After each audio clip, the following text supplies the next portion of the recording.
G'day everyone, Connor here from CW's Tech Reviews, and today we're having a 24-hour look at the Galaxy S8 Plus. This is my initial thoughts and feelings about the device. So without further ado, let's get straight into it. Now, upon unpacking the device, I just could not get my head around how good this phone looks. This is one of those devices that stands out head and shoulders above the rest. Now, people look at you when you pull this device out of your pocket. They look to see what sort of phone you're carrying. This is a head turner, and this is a game changer in terms of design and look. Going through the initial stages of setting up the device was easy. Typical sort of Google Android software when you initially set up your device, until you get to the security of the device, where you start setting up your iris scanner and your face recognition, your fingerprint, and all of a sudden it seems a little bit different to your usual sort of Android setup where you might be testing your or scanning your fingerprints. However, after setting up the device, the first 24 hours use of this beast has been absolutely pleasant. It is smooth, snappy software that flows well. Now, Samsung doesn't have the best reputation for having very good software. It's always about TouchWiz, and it's never about Android or the user experience. However, with the S8 and the S8 Plus, this is starting to be less and less the case. This device flies. Let's see if it holds up though over time, which is the usual sort of story when it comes to Samsung devices. One thing I did notice though, when I swipe to the far left to get to Bixby, there is a slight delay. However, when pressing the Bixby button, it opens immediately. So that's something to consider, and why Samsung hasn't fixed that bug. It's been there since the briefing days and the flipboard days of swiping to the left, and there's always a slight delay or glitch when you do so. Well, that's still there. I'll keep my initial thoughts on Bixby short because it has only been 24 hours use and I'm not sure what to make of it. It seems a little bit fiddly at this stage. However, it is a good feed of all your your calendar and your S-Health settings and little things like that that are already in the phone. It does present them in a good manner. However, the whole searching the internet and being an assistant, that part isn't really clear to me what direction it's going to go in, and I don't know how successful it's going to be. When I do use Bixby to search for images, sometimes it's accurate, sometimes it's really inaccurate. So I'm not sure what to make of it. One example is, as I searched for Oculus Gear VR, and it came up with Adidas backpacks and hats.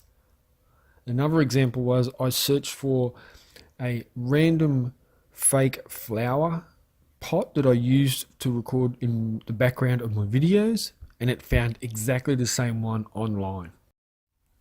So let's just see where Bixby takes us in the near future. Now, there's three things I would recommend you change as soon as you get this device all set up. Number one is the screen resolution.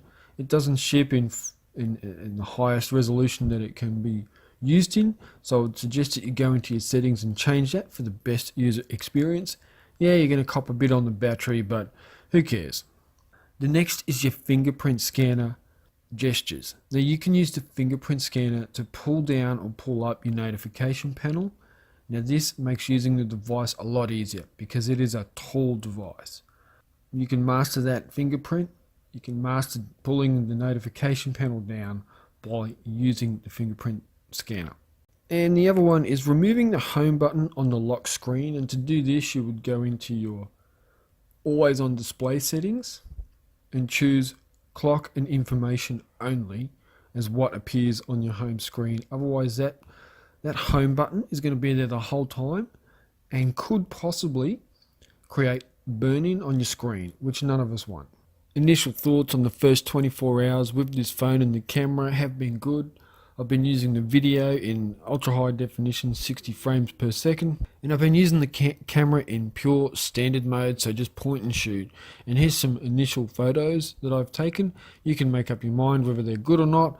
I will be doing a comparison between the S7 and the S8 Plus cameras, so be sure to subscribe if you want to check that out.